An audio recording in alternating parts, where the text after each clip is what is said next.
Bonjour à tous, c'est toujours le frère Zolola dans les mystères, dans les révélations cachées de la parole de Loba. Je rends grâce à Loba, le créateur du ciel et de la terre, de ce qu'il est grand, glorieux et redoutable. Je remercie Loba parce qu'il est bon, parce qu'il est fidèle, parce qu'il est tout puissant, il esquive inexplicablement hors de toute réalité. Donc aujourd'hui, par sa permission, par sa grâce, par sa toute divine puissance, on va entrer dans les mystères de la révélation cachée. Parce que vous savez qu'il est dit dans Proverbe 19 que le manque de science n'est bon pour personne. Et dans Proverbe 25 la gloire de l'eau est de cacher des choses et la gloire des rois de sonder des choses. Mais néanmoins, il est dit dans Deutéronome 29 que les choses cachées sont au Père et les choses révélées sont à vous, sont aux créatures, sont aux humains. Mais Loba, qui vit inexplicablement hors de toute réalité, dit par son monde, dit que les apôtres authentiques ont reçu dans Jean 20, dans Jérémie 33, demande-moi et je te relèverai des choses cachées, des choses que tu ne sais pas. Donc aujourd'hui, nous allons parler de la personne, bon, le nom de Satan, comment on le nommait dans l'Afrique ancestrale, c'est-à-dire dans le peuple bantou. Vous savez ici qu'il porte plusieurs noms. Dans la Bible, on dit le diable, on dit Satan, d'autres vont dire le Chétan, d'autres vont dire en grec, pas en grec, mais dans la Grèce antique, certains, en tout cas, le nommaient, disaient qu'il était l'équivalent d'Hadès. Bref, ici nous verrons, bon, avant de toucher les versions, c'est-à-dire les passages de la Bible, on va un peu toucher aussi quelques livres qui ont été enlevés de la Bible par le concile de Nicée, c'est-à-dire pendant la période papale des catholiques romains. Donc pour ça, on va aller dans le livre d'Enoch, vous voyez, dans le livre d'Enoch, le livre d'Enoch, chapitre 52, au verset 3. Je dis bien, le livre d'Enoch, chapitre 52, au verset 3. Comme quelques-uns peuvent penser que je tire mes enseignements dans les livres apocryphes, je ne tire pas les enseignements des livres apocryphes. Ici, je vous montre exactement ce qui en est. Donc, le livre d'Enoch, chapitre 52, au verset 3, il est dit « Je vis les anges des châtiments qui habitaient et qui préparaient les instruments de Satan. » Donc ici, dans cette version, dans le livre d'Enoch, le mot Satan, le nom Satan apparaît. Mais c'était en quel moment où le nom de Satan a commencé à apparaître? Et la définition de Satan, du nom de Satan, qu'est-ce que ça veut dire? Mais toujours est-il ici que le livre d'Enoch est plus ancien que la Torah, est plus ancien que le Nouveau Testament. Et quand on a pris les manuscrits par rapport dans le livre d'Enoch, comme on sait que ça vient de l'Afrique ancestrale, en tout cas les récits spirituels, les récits de la spiritualité, ça vient de l'Afrique ancestrale. Mais plein de personnes, de gens mal intentionnés plutôt, comme dans Jérémie 8 lui-même le dit, c'est bien en vain qu'ils se sont mis à l'œuvre la plus mensongère des scribes. Donc, on a traduit le nom de ce nom actuellement et on lui donne le nom de Satan. Qu'est-ce que Satan réellement? Comment on le nommait dans le peuple bantou? Donc, pour ça, comme j'ai dit dans le livre de pas le livre de secrets, mais le livre d'Enoch, chapitre 52, au verset 3, on vous dit ici là que Enoch avait vu des anges, des châtiments, qui habitaient en cet endroit et qui préparaient des instruments pour Satan. Vous voyez? Et dans le chapitre 53, au verset 6, il est dit, chapitre 53, au verset 6, toujours dans le livre d'Enoch, il est dit, quant à Michel, Gabriel, Raphaël et Phanuel, ils seront confirmés en ce jour. Et ils seront chargés de jeter dans la fournaise tous les anges rebelles. Tous les anges rebelles. C'est ainsi que sera vengé le Seigneur des esprits. C'est ainsi que les crimes seront punis. Et ils sont, non plutôt, car ils ont fait les ministres et les serviteurs de Satan. Vous voyez, virgule, ils sont devenus des séducteurs et de ceux qui demeurent sur la terre.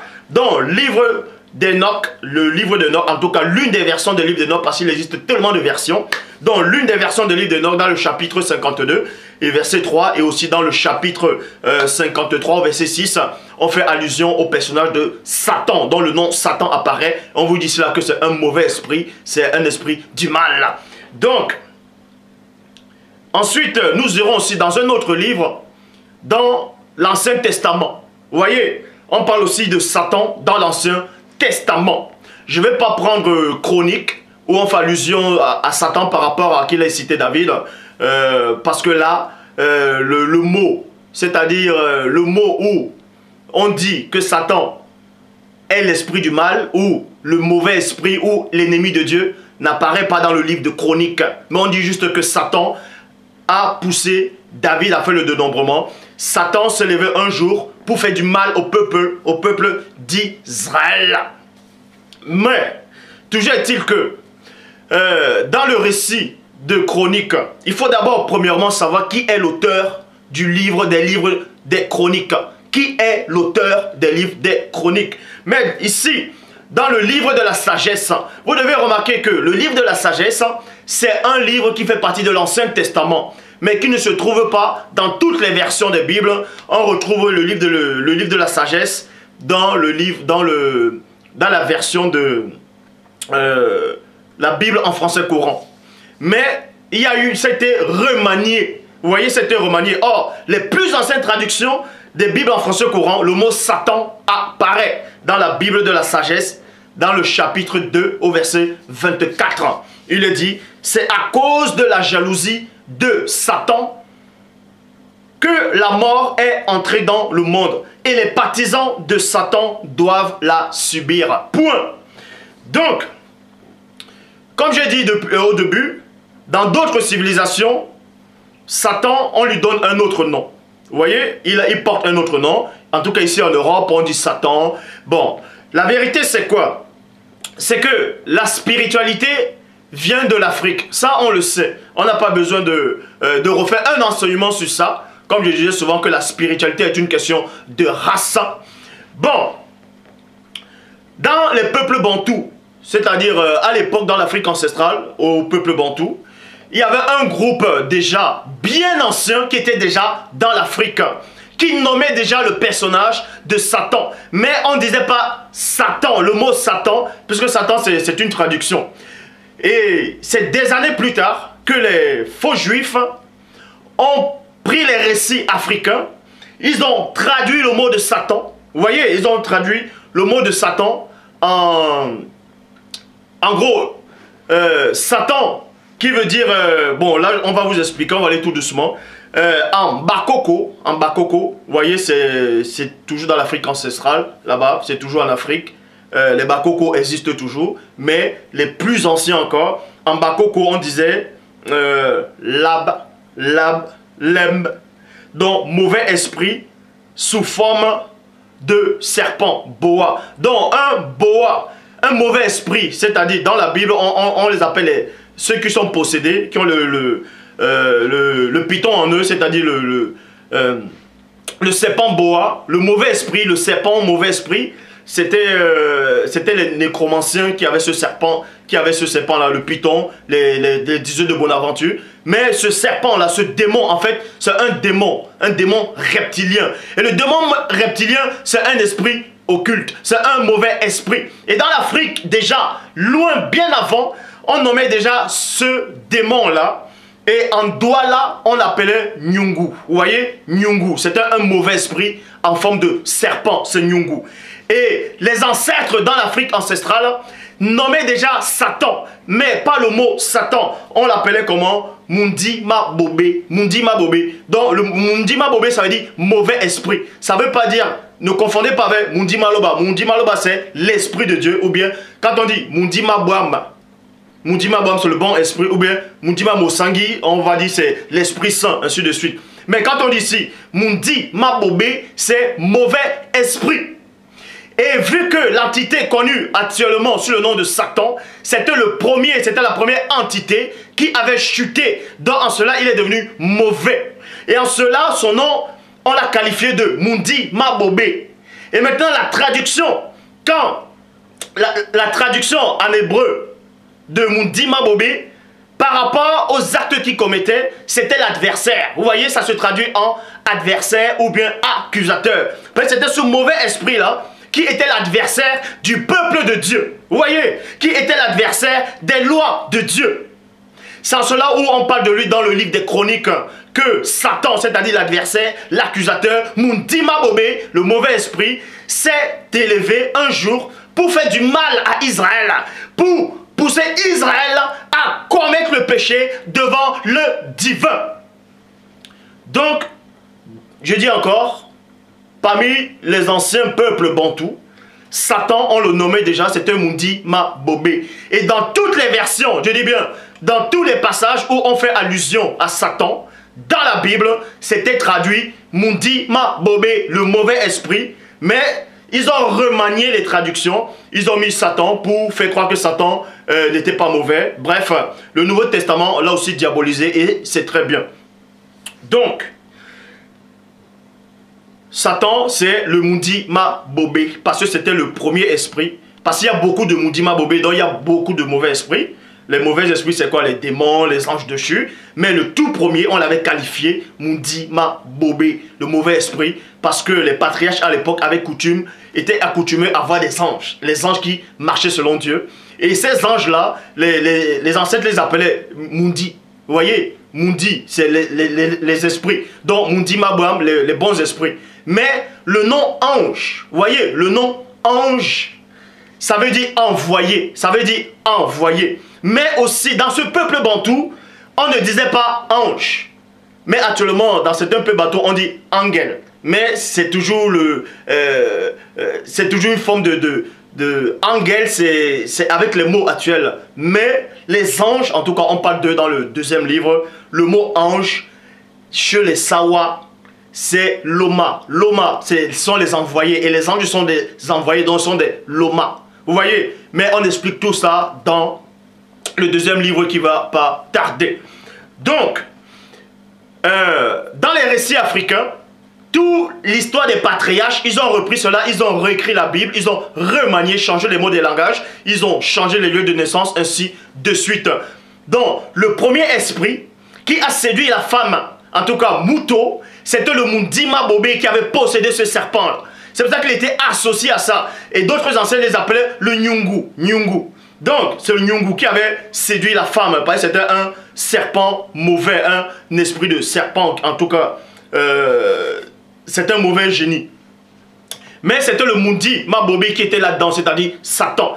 Donc, l'histoire de tous les patriarches, depuis Mouto jusqu'à Chronique et Zacharie 3, où on fait allusion à Satan, qui accusait Josué, le grand prêtre.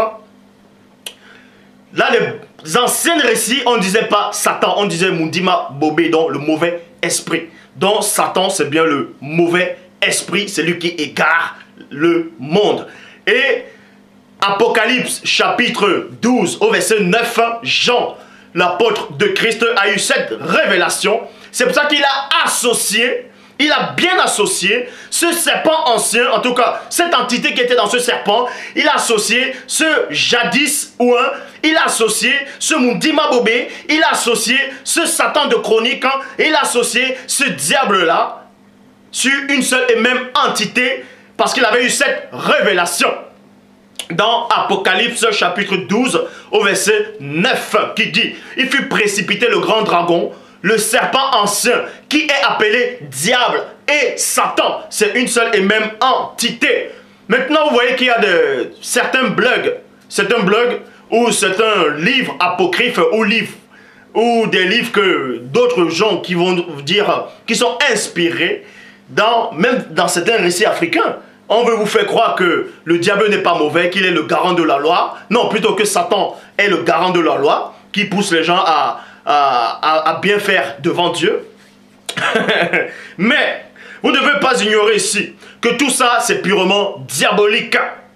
Donc je vais vous donner quelques noms. Un nom d'un site déjà. Il y a un site déjà. J'avais déjà cité ce nom-là, ce site-là dans une des anciennes vidéos. C'était connu sous le nom de israelbantouhébreu.com. israelbantouhébreu.com. voilà ce qu'ils vous disent dans les sites. Ils vous disent ceci. En fait, ce blog est spirituel. Ce blog est spirituel. Il faut être bantou. Écoutez attentivement. Ils vous disent ici là, que ce blog est spirituel. Il faut être bantou, virgule, ou congolais pour le comprendre. Vous voyez, pour le comprendre, point. Et je dis c'est purement diabolique, c'est faux. Même si la spiritualité est une question de race, vous n'avez pas besoin d'être un bantou ou un congolais pour comprendre la spiritualité africaine. Pourquoi? Pourquoi? Tout simplement parce qu'il est dit dans Jean chapitre 1 au verset 12 que à tous ceux qui ont reçu Koudoumane, à ceux qui ont cru à son nom, recevoir ici c'est quoi? C'est d'accepter le message.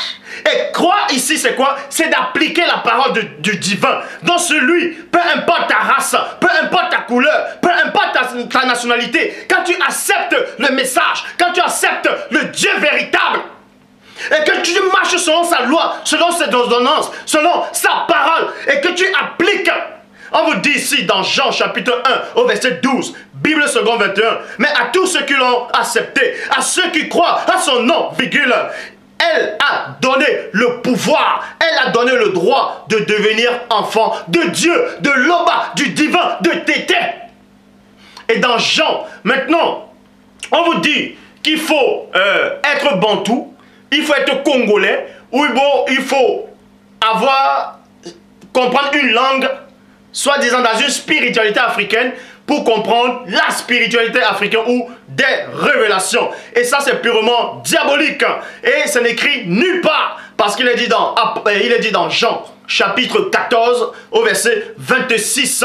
Bible à la colombe, mais le consolateur, virgule, l'esprit, c'est-à-dire le Saint-Esprit, que le Père enverra à mon nom, virgule, c'est lui qui vous enseignera toutes choses, et il vous rappellera tout ce que je vous ai dit, point. Donc c'est le Saint-Esprit qui donne les révélations, c'est le Saint-Esprit seul, à travers ce que le Père a envoyé, qui donne la compréhension des Écritures, qui donne la compréhension de la spiritualité bantou ou africaine. Ce n'est pas d'apprendre une langue, ou bien être bantou, ou bien être du Congo, ou bien comprendre le King Congo pour comprendre les mystères. Ça, c'est complètement diabolique.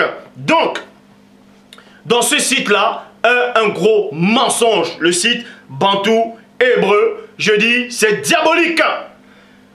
Toutefois, je ne dis pas que tout ce qu'ils disent, c'est faux. Mais la grande partie, c'est mensonge, c'est inspiré par le Mundima Bobé. Pourquoi? Voilà ce qu'ils vous disent déjà. Ils vous disent encore, lisez ce blog en entier, virgule, et on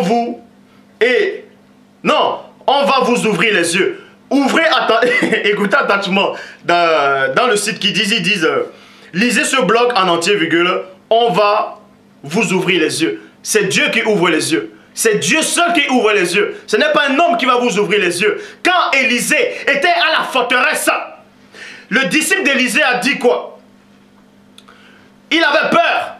Parce qu'il avait peur des soldats. Élisée a prié. Il a prié qui? Il a prié le Père. Il a dit, ouvre-les les yeux pour qu'ils voient, pour qu'ils voient.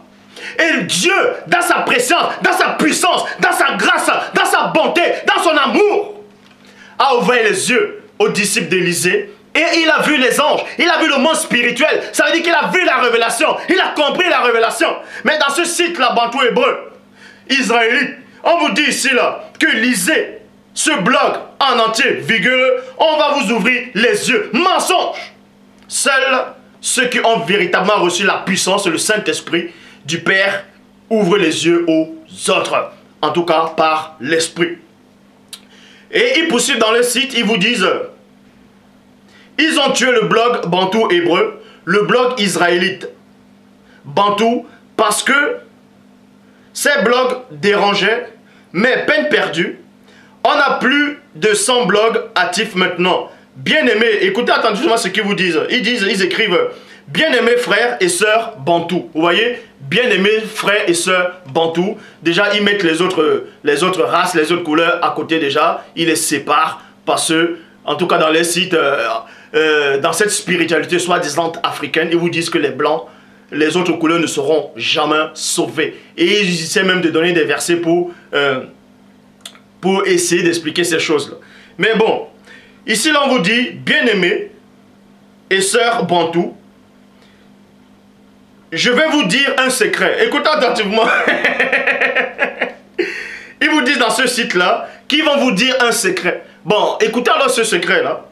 Ils vous disent, si un blog ou une chaîne YouTube n'est jamais censuré, virgule, sachez que ce blog ou ce site YouTube plaît à l'ennemi. Car l'ennemi aime le mensonge. Jean 4, 44. Il y a une vérité dedans et en même temps un mensonge. Pourquoi? Ils vous disent ici là que si un site, si dans YouTube, moi j'apporte la vérité et on ne censure pas les vidéos, ça veut dire que forcément l'ennemi plaît. L'ennemi aime ce que je dis, donc ça peut appartenir qu'à l'ennemi. Et ça c'est complètement faux. C'est complètement faux. Pourquoi? Parce qu'il est dit dans Actes des Apôtres, chapitre 19, Actes des Apôtres, chapitre 19, au verset 8.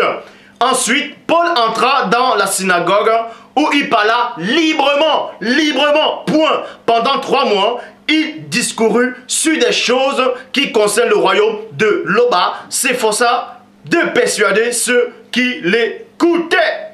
Actes des Apôtres, chapitre 18, au verset 26. Donc là, avant on venait de lire Actes 19, 8. Maintenant c'est Actes 18, verset 26. Il est dit quoi? Il se mit à parler librement dans la synagogue. Aquilas et Priscille, l'ayant entendu, vous voyez, l'ayant entendu, virgule, le prit avec eux et ils exposèrent plus exactement la voix de Loba. Là, je ne suis pas en train de parler de Paul. C'est un autre passage que j'ai donné. Donc, dans 2 Corinthiens, chapitre 3, au verset 12, il est dit, ayant donc cette espérance, virgule, nous usons d'une grande liberté. Donc ça veut dire quoi? Si là je fais des vidéos, là je suis en train de faire des vidéos, j'apporte la vérité authentique, originelle, ça dérange les gens, mais les vidéos sont toujours là, c'est pas censuré, parce que Dieu permet qu'on ne touche pas à ces vidéos. Ça veut pas dire que l'ennemi aime ça. Vous voyez, en fait dans ce site-là, soi-disant de cette spiritualité africaine, au Congo, un peu partout en Afrique, il vient vous raconter des hérésies pour vous faire croire que si j'apporte les enseignements et que si on ne censure pas ça, si je suis toujours sur YouTube en train de prêcher, ça veut dire que forcément c'est le mensonge. Vous voyez? Juste parce que, pour que vous entrez dans les sites, pour que vous écoutez les hérésies. Donc, je dis encore, Satan, ça veut dire... Satan, ça veut dire la traduction, en tout cas, dans comment on le traduisait en hébreu, parce que même les faux juifs là ont compris ça, que le Moudima Bobé, c'est comme ça qu'on le nommait, le Moudima Bobé, ils ont compris que le Moudima Bobé, il s'opposait et il accusait. En cela, on l'appelait Satan. Donc on a traduit Satan qui veut dire accusateur et adversaire. Donc Satan c'est Moudima Bobé ou le déchu. Vous voyez, le jadis ouin. Mais comment on le nommait, c'est à l'Afrique ancestrale, c'était Moudima Bobé, dans le mauvais esprit. Parce qu'il était le premier esprit, on dirait le Moudima Bobé. C'est lui qu'on avait nommé ainsi. Donc, Satan, le diable, le mauvais esprit, le jadis ouin, le serpent ancien, c'est une seule et même entité. Le Père s'est encore glorifié.